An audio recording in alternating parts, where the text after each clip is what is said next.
As gotas de chuva tamborilavam preguiçosamente contra o vidro da minha janela. Uma tarde de terça-feira com um céu cor de chumbo aqui no charmoso bairro de Santa Teresa, no Rio de Janeiro. Já estava quase no fim do meu expediente, só mais uma entrega para fazer. Tirei do bolso o papel amassado com o endereço. Rua dos Jasmins, número 28, apartamento 6B, quinto andar. Suspirei, começando a subir a escada de madeira antiga que gemia sob o peso das minhas botas de entregador. Ao alcançar o patamar, apertei o botão da campainha. Um zumbido suave ecoou, seguido por passos lentos do outro lado da porta. O clique da fechadura. A porta se abriu ligeiramente, e uma voz quente, um pouco rouca, disse: "Nossa, que rápido!" Diante de mim surgiu uma senhora de cabelos brancos como a neve, presos em um coque elegante adornado com uma peineta de madrepérola. Seus olhos brilhavam com uma vitalidade surpreendente. Vestia um cardigan de lã cor de lavanda sobre um vestido de linho cor de creme, cuja delicada renda espreitava no decote. Em sua mão, segurava um envelope pronto. Seus pés finos calçavam pantufas macias de carneirinho cor de osso. "Boa tarde, a encomenda para a senhora Helena Sandoval?" Perguntei, sacudindo as gotas de chuva da minha jaqueta de motoboy. "Sim, sou eu." "Muito obrigada, meu querido. Entre, por favor, assino já", respondeu ela, com uma doçura na voz e um leve sotaque do interior que me pareceu familiar. Entrei no pequeno hall de entrada. Uma atmosfera acolhedora me envolveu instantaneamente. O apartamento não parecia velho e descuidado, como eu havia imaginado, mas sim impecável e cheio de uma serenidade reconfortante. Nas paredes, inúmeras fotografias em preto e branco emolduradas em prata envelhecida chamavam a atenção. Consegui distinguir rostos jovens, presumivelmente sua família. Um aroma suave de bolinhos de chuva recém-feitos e um sabonete floral delicado pairava no ar. Dona Helena assinou no meu aparelho e perguntou com um sorriso gentil que enrugava as finas linhas ao redor de seus olhos: "Gostaria de uma xícara de chá de canela? Acabei de fazer uns bolinhos. Com esse tempo, algo quente faz muito bem." Eu ia recusar educadamente, mas então disse inesperadamente: "Aceito." E assim fiquei. Com uma xícara de chá aromático e um bolinho morno, a conversa fluiu naturalmente. Contei a ela que tinha trancado a faculdade de artes e agora trabalhava como entregador para ajudar minha avó. Helena escutava atentamente, quase não me interrompia, apenas fazia alguma pergunta reflexiva de vez em quando. Suas mãos, que seguravam a delicada xícara de porcelana, pareciam fortes, mas seus dedos tremiam levemente, adornados com vários anéis de ouro fino. Notei que ela usava uma tornozeleira de prata que espreitava delicadamente sob a barra da sua calça de lã. Um detalhe inesperado que adicionava uma nota intrigante à sua elegância.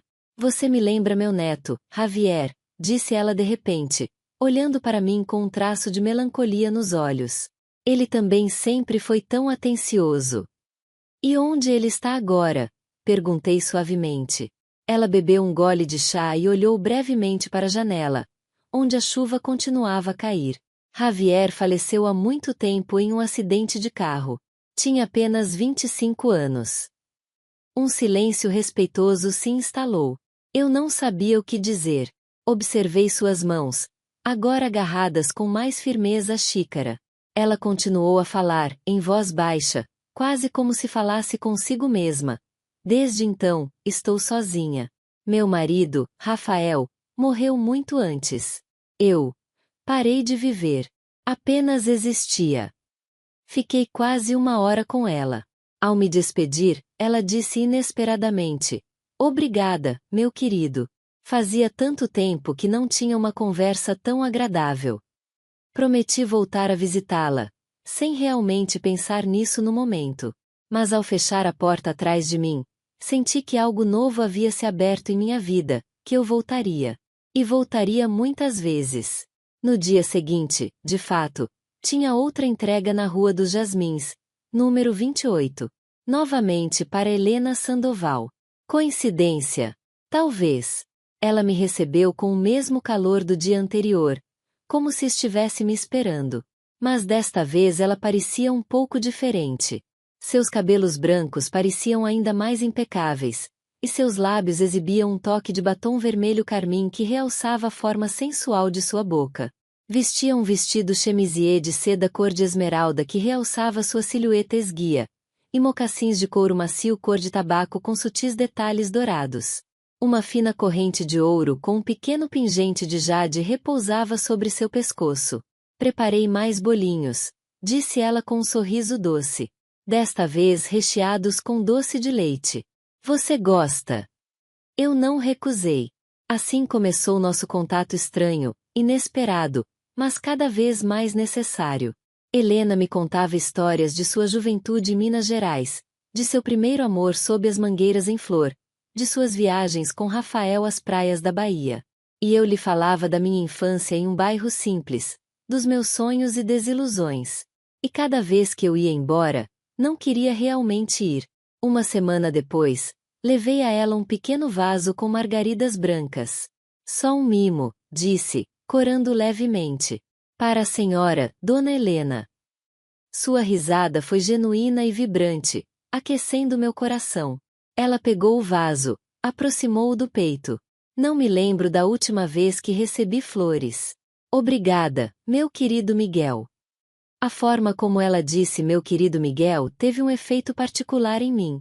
Agora eu não passava apenas para as entregas, mas simplesmente para visitá-la, às vezes com um pão de queijo da padaria da esquina, às vezes com um disco de vinil antigo de Serestas. Ouvíamos música, tomávamos chá de erva cidreira, falávamos de livros, ríamos. Um dia perguntei, e se a senhora pudesse viver sua vida de novo, o que mudaria? Ela ficou em silêncio por um longo tempo, olhando pela janela para as árvores de ipê que começavam a tingir o céu de roxo. Então disse em voz baixa, eu não teria tido medo dos meus sentimentos. Nem daqueles que talvez pareciam pouco convencionais. Eu não entendi imediatamente, mas então compreendi, e uma leve inquietação cresceu em mim. Desde então, um pensamento rondava minha cabeça. O que estou fazendo aqui realmente? Ela é muito mais velha que eu. Isso é impossível. Isso é ridículo. Mas o sentimento estava lá, e eu não conseguia parar de pensar nela. Sua voz, seu olhar, sua solidão que agora eu conhecia tão bem. Uma noite, voltei a estar em frente à sua porta. Sem motivo algum. Ela abriu vestindo um roupão de seda cor de vinho com delicados bordados dourados nas lapelas, sem maquiagem. Seus cabelos brancos caíam soltos sobre seus ombros. Calçava sandálias de couro macio com pequenas plumas. De repente, senti o quanto eu havia sentido sua falta. Pensei que não voltaria, disse ela em voz baixa. Eu mesmo pensei, respondi, com a voz trêmula, mas não consegui evitar. E então simplesmente a abracei. Seus ombros magros tremiam levemente. Ela não se afastou. Você é louco, meu querido Miguel, sussurrou, com a voz embargada. Talvez, murmurei contra seus cabelos, que cheiravam a sândalo e a algo mais, próprio, indescritivelmente seu. E ficamos assim, em silêncio, estranho, inapropriado, mas certo. Mas isso foi apenas o começo. O mais belo e ao mesmo tempo aterrorizante ainda estava por vir. Na manhã seguinte, acordei mais cedo do que o habitual. Na minha memória ainda persistia a fragrância dos cabelos de Helena, suave, amadeirada, tão diferente dos perfumes doces das garotas da minha idade. Tentei explicar tudo com lógica. A diferença de idade, as normas sociais, a razão. Mas tudo desmoronava ao lembrar seu olhar quando a abracei na porta. Sem pena, sem confusão. Apenas um calor profundo e sincero. Voltei à sua casa. Sem flores, sem pão de queijo, sem desculpa. Simplesmente porque não conseguia evitar. Ela abriu a porta como se já soubesse que eu chegaria. Nem uma palavra. Apenas um olhar intenso de seus olhos castanhos e cálidos. Deu passagem, deixou-me entrar no apartamento e fechou lentamente a porta atrás de mim. Fiquei parado no hall de entrada, sem saber o que dizer. A suave luz que entrava pela janela iluminava a poeira que dançava no ar. Helena vestia hoje um longo roupão de veludo cor de vinho que acariciava suavemente sua silhueta esguia. Por baixo, a renda de uma delicada combinação cor de creme espreitava. Seus pés estavam cobertos por meias de seda cor de champanhe. Um solitário colar de prata com um pequeno pingente de âmbar repousava sobre seu pescoço, e notei que ela usava vários anéis de prata com pedras semi-preciosas nos dedos. Ela se aproximou, muito perto, e então vi pela primeira vez o quão bonita ela era. Não como as mulheres jovens, de outra maneira. Sábia, calorosa, atraente. Levantou a mão e tocou suavemente minha bochecha. Meu querido Miguel, sussurrou, como se temesse quebrar o silêncio. Peguei sua mão e a pressionei contra meus lábios. Meu coração batia forte demais. Ela me olhou com um leve sorriso, quase tímido, e naquele momento não pude mais duvidar. Tudo aconteceu como por si só. Um passo mais, outro, e então a beijei. Primeiro hesitante, suavemente. Ela correspondeu ao beijo. Seus lábios eram macios, sabiam levemente a chá de erva cidreira e a algo doce que não consegui identificar. Coloquei minhas mãos com cuidado em sua cintura, sentindo o calor do veludo sob meus dedos. Tem certeza? Sussurrou, prendendo a respiração. Não respondi com palavras. Apenas a olhei profundamente nos olhos. E tudo ficou claro. Acabamos na sala de estar, no grande sofá antigo com as muitas almofadas bordadas. Cheirava a sândalo e a uma peculiar sensação de refúgio. Ela se recostou e me olhou. Naquele momento, compreendi de repente quanto tempo ela havia passado sem se sentir mulher. Não como mãe, não como viúva, não como avó. Como mulher. Desejável. Viva. Toquei sua mão, seus braços, lentamente, com reverência. Observei as finas linhas ao redor de seus olhos não com pena, mas com respeito. Cada uma parecia contar uma história. Sua pele estava quente e macia sob meus dedos. Sua respiração se tornou irregular, como se temesse que tudo fosse um sonho. Ela não tentou esconder seu corpo, não se justificou, não se envergonhou. Aceitou minhas carícias com um suave assombro e uma profunda gratidão. Beijou meus lábios, minha bochecha, meu pescoço, lentamente, como se quisesse gravar cada sabor, cada sensação, cada momento. Senti uma ternura profunda crescer em mim, um sentimento que nunca antes havia experimentado. Era mais do que simples atração física. Era uma conexão que ia além, um acordo silencioso entre duas almas. Notei o delicado aroma de rosas de sua pele e o suave roçar de sua tornozeleira de prata contra minha perna quando nos aproximamos mais. Mais tarde, nos deitamos juntos no sofá, entrelaçados. Ela acariciou suavemente meu cabelo. Seus dedos se moviam com ternura pelo meu couro cabeludo. Eu nem sei como chamar isso, disse em voz baixa, com a voz trêmula. Não chame, respondeu suavemente. Apenas sinta. Passei meus dedos por sua bochecha, sentindo a fina textura de sua pele. Eu não sabia que se podia amar assim. Eu também não, sussurrou. Nunca pensei que fosse possível. Passei a noite com ela. Adormecemos abraçados, e não houve desconforto. Sem vergonha, apenas uma paz estranha e cálida. Na manhã seguinte, algo mudou. Helena acordou primeiro, vestiu-se e olhou-se longamente no espelho de corpo inteiro que havia em um canto do quarto. Seu olhar refletia uma nova inquietação, uma reflexão quase ansiosa. Quando me levantei, ela me tratou de maneira diferente. Mais distante, quase fria. Vestia um simples vestido de linho cor de areia e seus cabelos estavam presos novamente em seu elegante coque. Notei que calçava chinelos de seda bordados com pequenas flores. Miguel, disse ela em voz baixa, com voz séria. Precisamos conversar. Sentei-me na beirada da cama, sem saber o que ia ouvir. Isso não deveria ter acontecido, disse ela, sem me olhar. Eu sou velha.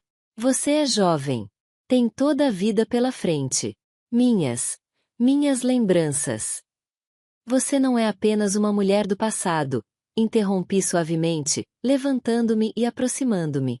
Você é você. Está aqui agora. E eu quero estar com você. Você não entende. As pessoas não vão entender, respondeu, evitando meu olhar. Você mesmo ainda não sabe o que fez. Aproximei-me ainda mais. Peguei suas mãos entre as minhas. Sua pele estava fria. E você? Perguntei em voz baixa. Você entende? Ela me olhou por um longo tempo. Tempo demais. Finalmente, disse com voz queda. Eu entendi que eu voltei a viver. E isso me assusta. Naquele momento, bateram na porta com força e nitidez. Helena sobressaltou-se. Seus olhos se arregalaram com terror. Sua pele empalideceu. Quem é? Perguntei preocupado. Minha filha, sussurrou Helena, com a voz embargada. Seu olhar voou para a porta. Depois voltou para mim. Levantei-me. Vesti minha camisa rapidamente. Helena se envolveu mais em seu roupão de veludo. Sua respiração acelerou, como se a tivessem arrancado de um sonho profundo e doce para uma realidade gelada. Bateram na porta novamente, com mais impaciência, quase com agressividade. Mãe, você está em casa? A voz era feminina, adulta, decidida. Helena abriu a porta apenas uma fresta, de modo que só seu rosto era visível. Sofia, acabei de acordar. É o que parece, respondeu a voz com impaciência. E de quem é essa jaqueta de homem na cadeira? Mãe, tem alguém com você? Eu estava parado na sala de estar, tenso como uma corda de violino. Escutava cada ruído, cada emoção na voz da mulher. Helena suspirou suavemente e abriu a porta um pouco mais. É o Miguel. Ele veio tomar uma xícara de chá. Sofia olhou para mim em silêncio, depois para sua mãe. Seus olhos se estreitaram. Miguel, o entregador? Isso é alguma piada? Não, não é uma piada, respondi, dando um passo à frente. Nós nos aproximamos. Sofia ficou em silêncio. A pausa se estendeu desconfortavelmente longa. Então seu rosto mudou. Suas sobrancelhas se juntaram. Seus lábios se afinaram e empalideceram. Você enlouqueceu? Sibilou para sua mãe. Você está com um cara que é mais novo que eu. Ele poderia ser seu neto. Ele não é um neto, disse Helena em voz baixa, mas com firmeza. Ele é um homem que me faz feliz. Sofia voltou-se para mim novamente. E o que você quer com isso? O apartamento? A herança? Ou você simplesmente tem uma queda por mulheres mais velhas? Sua voz estava carregada de desprezo. Fiquei pálido, mas não desviei o olhar. Eu não quero nada dela. Eu simplesmente a amo. Ama? Bufou Sofia com incredulidade. Sabe quantos amores como esse eu já vi? Em alguns meses você volta para suas novinhas, e a mamãe fica com o coração partido e cheia de vergonha. Helena levantou a mão para deter sua filha. Basta, Sofia. Esta é a minha vida. Eu não pedi sua permissão. Mas você precisa de um médico, mãe. Não de amor. Isso não é normal. Helena olhou para sua filha como se a visse pela primeira vez. E de repente disse com uma força na voz que eu dificilmente teria atribuído a ela. Sabe o que não é normal, Sofia? Viver 20 anos na solidão. Ouvir sempre que é preciso ser forte, que a velhice é o fim. E então chega alguém que te olha como uma mulher. Não como mãe, não como uma velha numa cadeira de rodas, mas simplesmente como uma mulher. E é isso que eu escolho. Mesmo que seja por pouco tempo. Sofia pegou sua bolsa, não disse uma palavra e saiu. A porta bateu com força atrás dela.